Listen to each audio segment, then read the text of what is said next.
Albuquerque, New Mexico.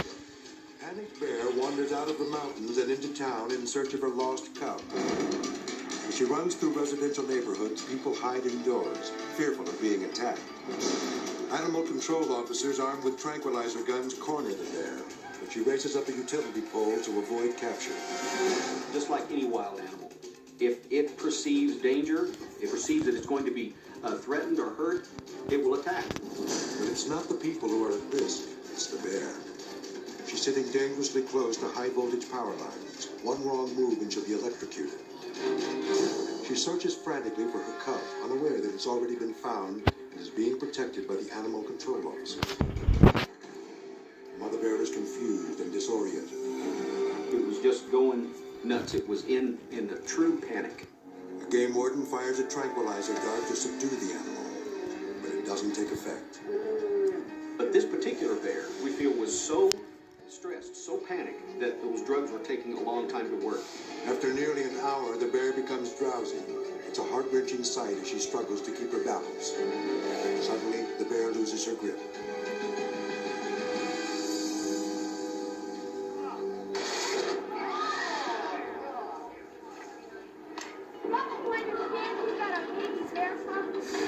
She's jolted with 7,200 volts of electricity and falls to the ground. Animal control officers run to her, but they're afraid they'll be too late. Well, that was it. The bear was dead. We really thought that bear was dead. But miraculously, she is still breathing. Rescuers rush the animal to a veterinary hospital, determined to save her life and reunite her with her cub.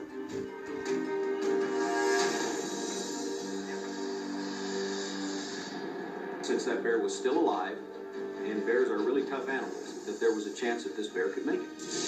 A team of specialists administers emergency care to save the animal's life. After weeks of nurturing at a nearby zoo, she makes a full recovery. She's released back into the wild with her cub at her side, and an appropriate new nickname, Sparky.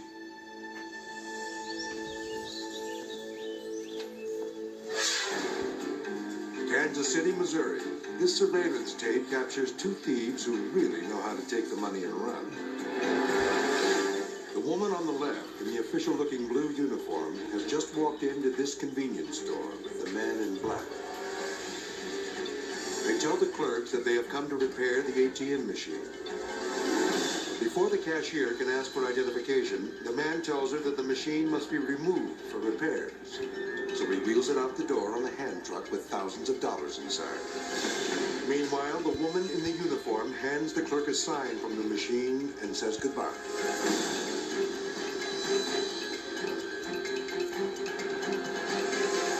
But thanks to this tape, the crooks are caught and convicted for their ill-advised daylight heist. Daredevil Ron Cook lives to break speed records. He's one of the fastest motorcycle riders on Earth. The sensation of speed is just totally unreal. It's hard to describe. It's like getting shot out of a rocket. Muroc Dry Lake Bed, California. Ron's goal is to top the 200-mile-per-hour land speed record. If successful, he'll be the all-time champion.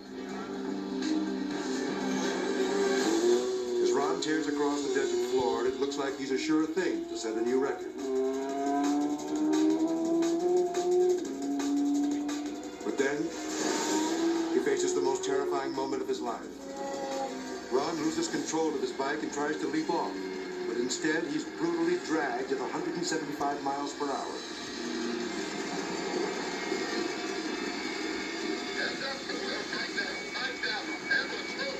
The handlebar was shaking so bad, I couldn't hang on any longer, and my thought process at that time was, I'm going to jump. But Ron's bootstrap gets caught in the fender of the bike, and he can't get free. And I'm thinking the whole time, I got to get out of this mess because I'm going to get ground up. I did not want to get wrapped up in a 500-pound motorcycle tumbling down the lake bed. The bike drags him 1,000 feet before he is able to free himself. Spectators are stunned to see Ron get up and walk away.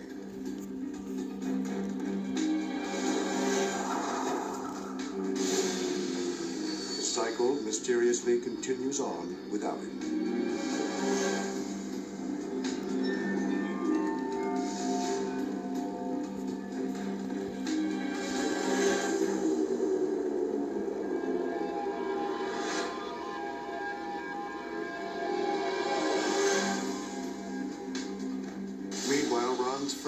Patrick Palumbo has been waiting at the finish line to photograph the record-breaking run.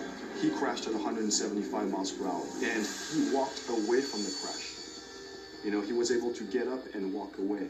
And that alone is just unbelievable. I thank the Lord that I'm still here with minor injuries, not too bad. Although shaken by his near-death experience, Ron decides the best thing to do is to get right back on his bike and race again. 2 weeks later, Ron is ready for another run. Once again, he throttles up his cycle to nearly 200 miles per hour.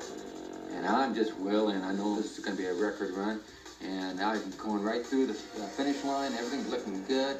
But once again, his bike starts to shake violently.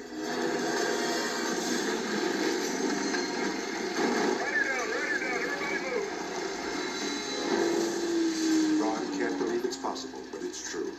He's living the same terrifying nightmare all over again.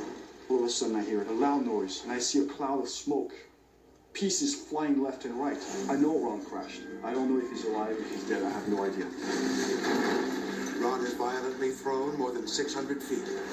Quite frankly, I knew he was not going to walk away. It appears that there is no way he can survive this devastating crash, but he does. When I finally came to a stop, I was flat on my back looking up at the bright sun and blue sky. And I said, well, am I alive? I didn't know. During his 5-year racing career, this daredevil had never crashed. But now, in just 2 short weeks, he has stared death in the face twice. His injuries are serious. He suffers 3rd-degree burns on his back, a shattered arm, and a broken leg. The veteran racer decides not to tempt fate again. I escaped death 2 times. I should have died on the second one for sure. Sadly, Ron's racing days are over, but at least he's alive. Coming up, a massive wave slams into a sailboat, threatening the lives of its terrified crew. Plus, a driver is engulfed in a raging ball of flames. When the world's most amazing videos continues. Liberty Mutual stood with me when I